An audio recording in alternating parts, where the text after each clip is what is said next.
looking forward into today's discussion, another departure, another dispatch on resilience.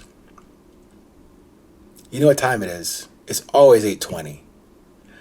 Let's get started today with this thing, that childhood prayer thing. Remember that childhood prayer thing we did back in the day? And if you've heard this before, pardon me for bringing this up again. But I'm going to use that as a construct for today's discussion. That prayer that many of us learned back in the day as a child before going to sleep. Lay me down before I sleep. Pray the Lord my soul to keep. You know that stuff. So in a previous 820 episode, I just suggested that we adjust that saying to my beauty to keep. Not my soul to keep, my beauty to keep. Certainly, we could equate soul and beauty as interchangeable. But taking another look at that prayer, not saying it is not or was not useful as a maybe an attempt to establish or reconnect as a child our spiritual connection to our respective creators. Not saying it wasn't useful. So even though it may have had some utility, and even though we may have been corrupted later in life by different perspectives, different influences, different people, it's useful to use that as a reference for now. And as I was just reflecting on it the other day, I got to observing and reviewing that entire prayer construct. Again, if you listened to me before, you have to pardon me for being the contrarian that I am just by nature. Not trying to be disruptive or dismissive. I just see things differently from other people. I really am just a questioning fellow, if you might say that. You might say a questionable guy, but let's say I'm a questioning fellow. But let's leave that alone for now. The whole thing now, in retrospect, that prayer seems silly to me in its construct, because we never owned or controlled that thing called soul or spirit ever.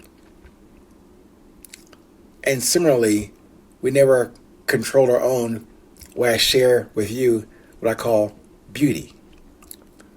But that prayer certainly had, or still did have, some use.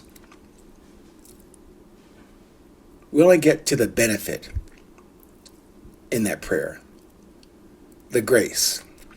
We get that pass from our higher power to continue in this life experience on that prayer.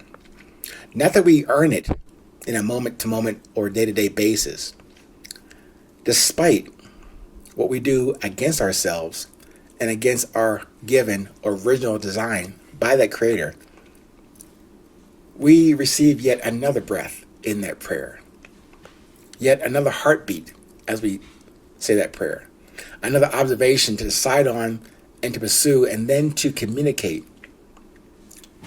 When that happens, we should be grateful and thankful for the lease that just got renewed by our Creator. No, not by you or I or by us in our individual authority and creation. No, we were created. We did not create. That job was, remains taken by the one entity that envisioned you and I to exist.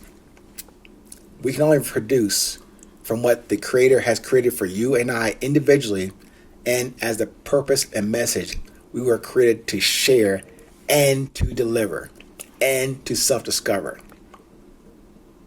Not eventually or after we get to point X in this journey. No.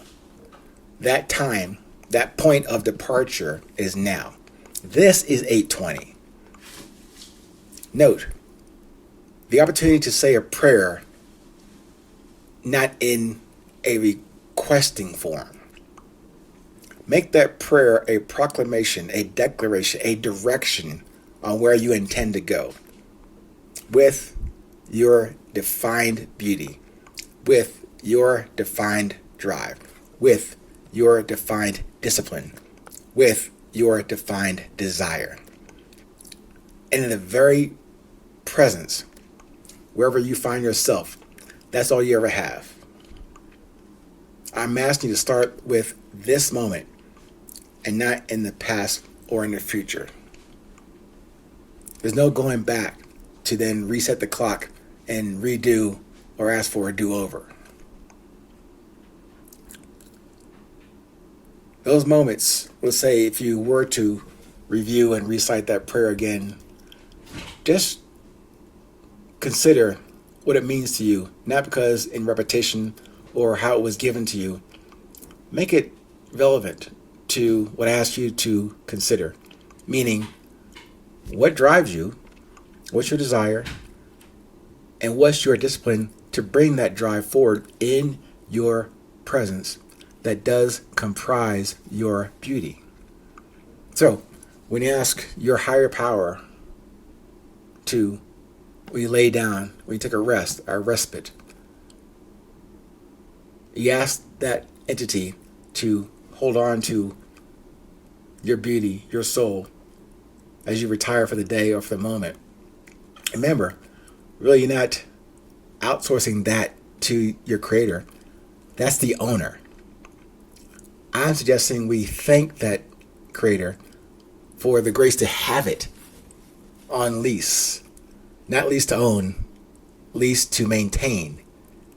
So offer that up as thank you for allowing me to tend to this.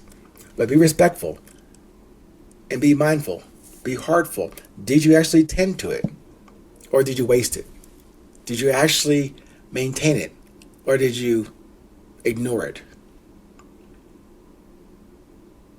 So I guess in a way, I'm asking you to reconsider that childhood prayer and make it maybe your older childhood prayer that makes more sense to you now. And pray it to yourself. Meditate it to yourself. Write it to yourself. In a review of that moment or these moments or this day, did you actually tend to the grace, gift, talent you were given in this moment, in this day? And as you retire, certainly you want to continue this. But as I say, tomorrow is not given. It's not promised. There is no tomorrow. If it does come, ask yourself, as Mr. Eckhart Tolle would say, when tomorrow comes, the quote-unquote tomorrow comes, ask yourself, what day is it? It's always today. It's always now. It's not yesterday. It's not tomorrow. It's not the future.